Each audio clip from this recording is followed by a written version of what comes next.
정부 차원에서는 공식적인 영유권 주장이 없지만 한국의 여러 단체들은 대마도가 한국 땅이라고 강력히 주장하고 있습니다. 시민들도 대부분 대마도가 한국 땅이라고 믿고 있습니다. 최고의 인기를 누리다 작년에 종영을 한 시사 프로그램 썰전에서도 관련 주장을 한 적이 있습니다. 전원책 변호사는 일본 정부의 위안부 강제성 부인 논란에 대해 말하던 중 해당 문제뿐 아니라 독도 역시 또다시 일본 영토라고 우길 것이 뻔하다고 말했습니다. 그러자 유시민 작가가 이렇게 맞받았죠. 우리도 대마도를 수복해야 할 땅이라고 말하면 안 되나? 이에 전원책 변호사는 강력하게 호응했습니다. 역사적으로 대마도가 우리 땅이라는 증거가 훨씬 많다.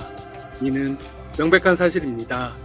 현재 경상도의 지자체와 의회는 대마도 수복에 크게 동참하는 분위기입니다.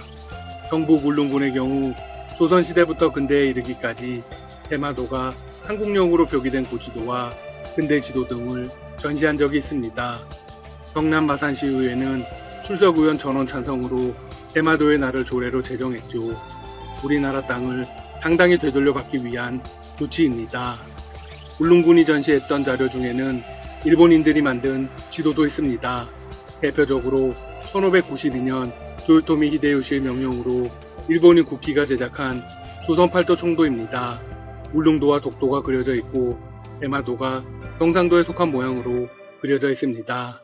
1830년 일본에서 만든 조선국도에도 울릉도와 독도, 대마도가 모두 조선 영토로 나타나 있습니다.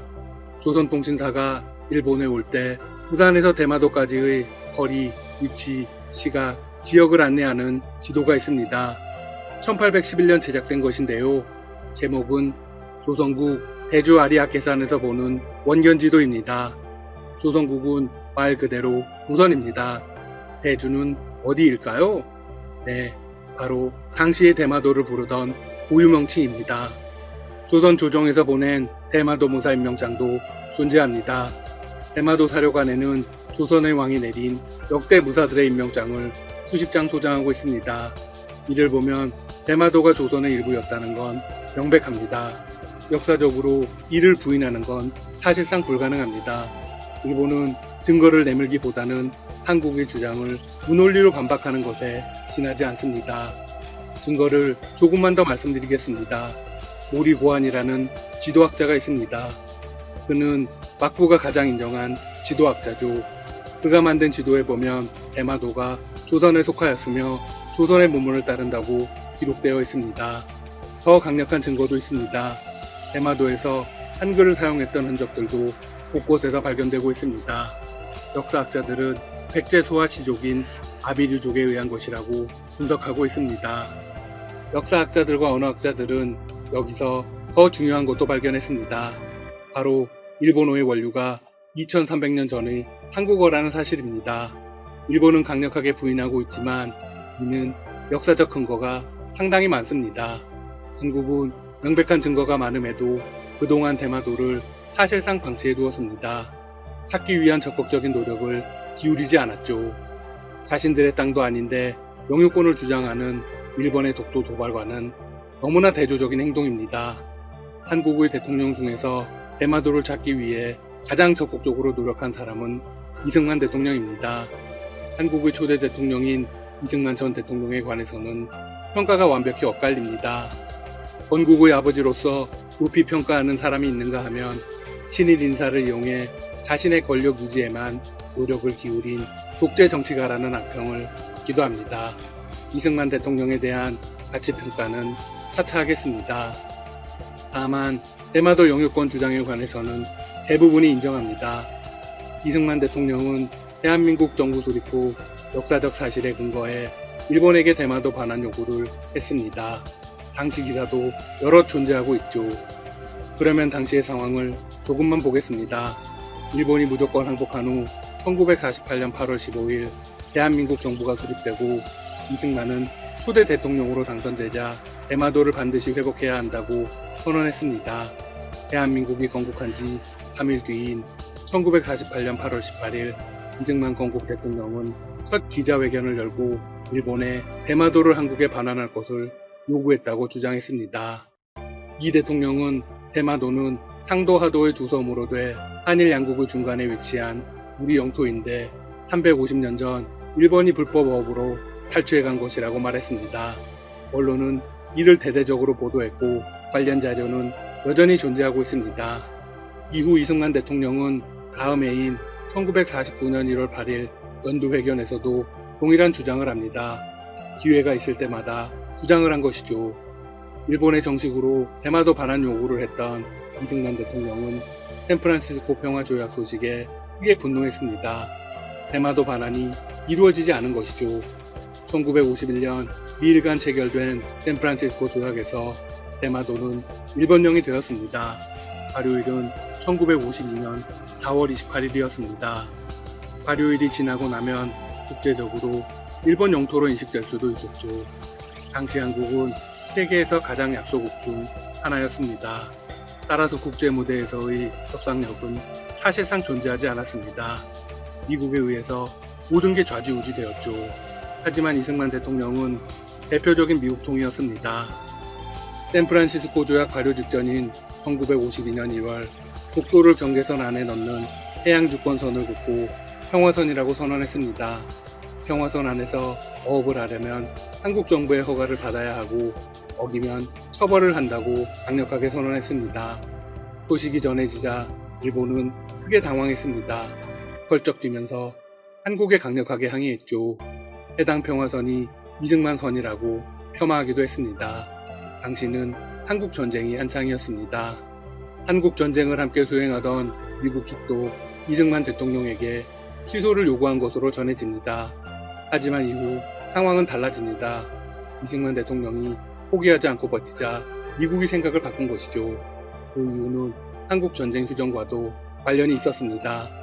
아무튼 당시의 노력으로 독도는 한국 영토로 확실히 인정되었습니다. 그리고 지금까지 치료 지배해 올 수 있었습니다. 이제 남은 일은 대마도를 돌려받는 것입니다. 한편 중국과의 영토 분쟁도 중요한 문제입니다.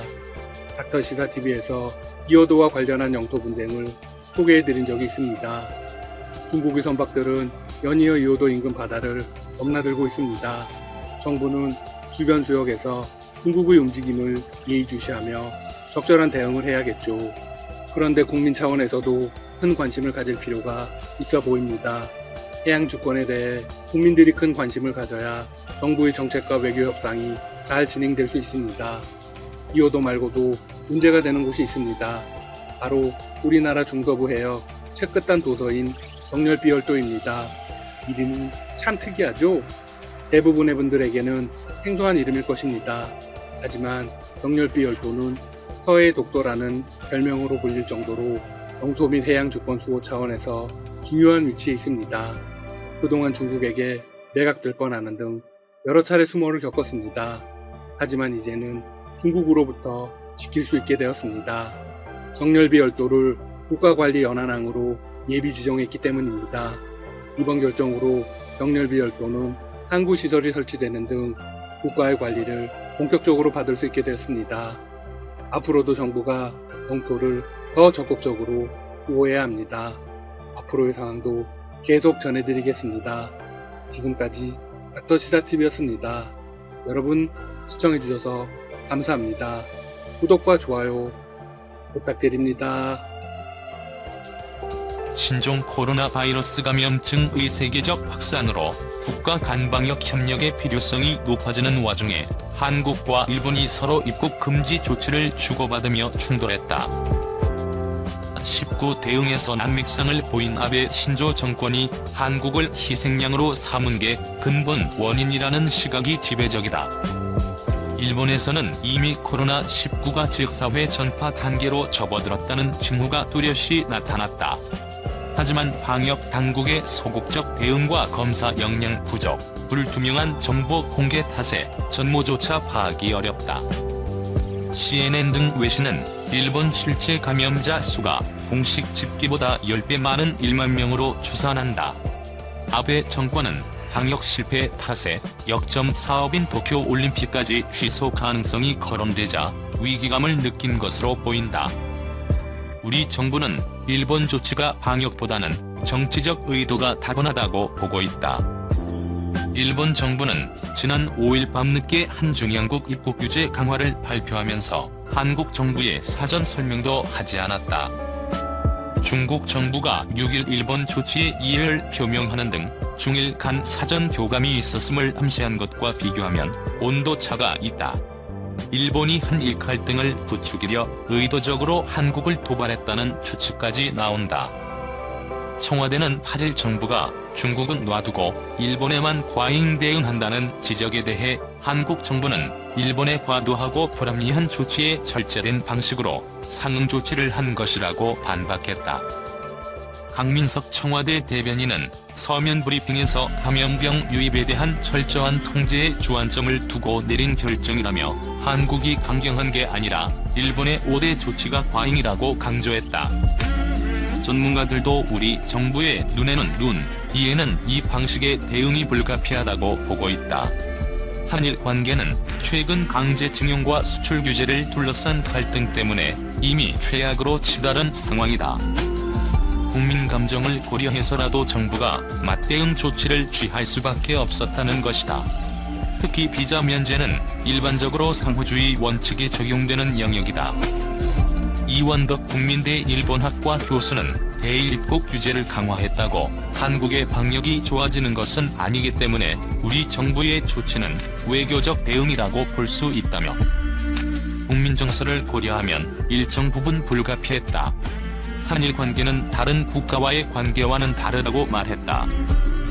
양계호 성공회대 일본학과 교수는 비자는 상호 조치이기 때문에 우리가 대응하는 것은 주권 국가로서 당연하다고 말했다. 그럼에도 우리 정부가 그동안 대원칙으로 삼아왔던 명분이 일본 문제를 통해 허물어졌다는 지적도 나온다. 정부는 코로나19 사태 초기부터 중국인 입국 금지 요구 등 비판론에 맞서 국경 개방 방법의 대원칙을 준수해왔다. 큰 틀에서 국경을 개방하되 감염자가 많은 지역의 입국자만 제한적으로 차단하는 식이다. 결국 불가피한 측면이 있지만 일본의 일방적 조치에 우리 정부가 맞서면서 국경 개방 방역의 명분도 함께 퇴색한 측면이 있다는 의미다. 중국에서 처음 발병한 후 세계를 휩쓸고 있는 신종 코로나 바이러스 감염증 이미국 다음으로는 일본의 폭발적인 확산 양상으로 나타날 것이라고 전문가들이 내다봤다. 올림픽 때문에 수면 위로 드러나지 않았지만 그간 지역사회에 조용히 퍼지고 있었기 때문에 폭발을 눈앞에 두고 있다는 것. 19일 블룸버그 통신이 따르면 유럽 국가들과 미국이 급속히 사망자와 확진자가 늘고 있는데 비해 일본은 적은 확진자와 사망자를 기록하고 있다. 중국에 인접해서 지난 1월 15일 첫 확진자가 발생한 데 비해 20일 현재 1619명의 확진자와 37명 사망자만을 기록 중이다. 일본은 학교가 일부 문을 닫았지만 어떤 지역도 봉쇄하지 않았고 도쿄의 러시아화나 식당 등은 평소의 모습과 똑같다. 주기 통제가 확산 늦췄나? 이에 대해 일본 정부는 집단 발병을 감지하고 이를 막는데 공격적이었기 때문이라고 주장한다. 일각에서는 악수나 보험 등 신체적으로 접촉하는 인사가 다른 주요 7개국에 비해 없고 유럽보다 손 씻는 비율도 높다는 것을 이유로 든다. 하지만 전문가들은 일본이 오는 7월 도쿄에서 올림픽을 개최할 예정이기 때문에 일부러 검사를 적극적으로 하지 않아 낮은 감염자 수를 유지하고 있다고 주장하고 있다. 일본은 한국보다 인구가 많지만 약 5%만 검사를 받았다. 지난 18일 기준으로 1만 5천 명을 대상으로 검사를 실시했고 치명률은 한국이 3%인데 일본은 5.6%로 높다. 이탈리아는 18%에 달한다. 전문가들은 현재 일본의 상태가 코로나19를 피한 것인지 아니면 곧 총알을 맞을 것인지 궁금해한다. 감염살의 폭발 목전에 두고 있다. 세계보건기구 의보건정책실장을 지낸 시부야 켄지 킹스 칼리지 런던 교수는 일본이 발병 집단을 중점적으로 관리해 실제로 확산을 억제해왔거나 발병 사례가 많지 않지만 드러나지 않았다는 두 가지 가능성 중 후자에 더 무게를 두고 있다. 그는 일본이 감염 사례가 폭발적으로 드러날 상황을 눈앞에 두고 있다면서 이 때문에 불가피하게 그간의 억제 정책에서 폭발 국면을 최대한 늦추는 전략으로 빠른 시일 내에 변화할 것이라고 내다봤다. 홍콩대 감염병학 교수인 벤 하울링 교수는 홍콩과 싱가포르에서는 감염자 찾기를 공격적으로 한 것이 효과를 보고 있다면서 일본은 지역사회에 조용히 퍼지면서 점진적인 증가가 있었을 것으로 본다고 말했다.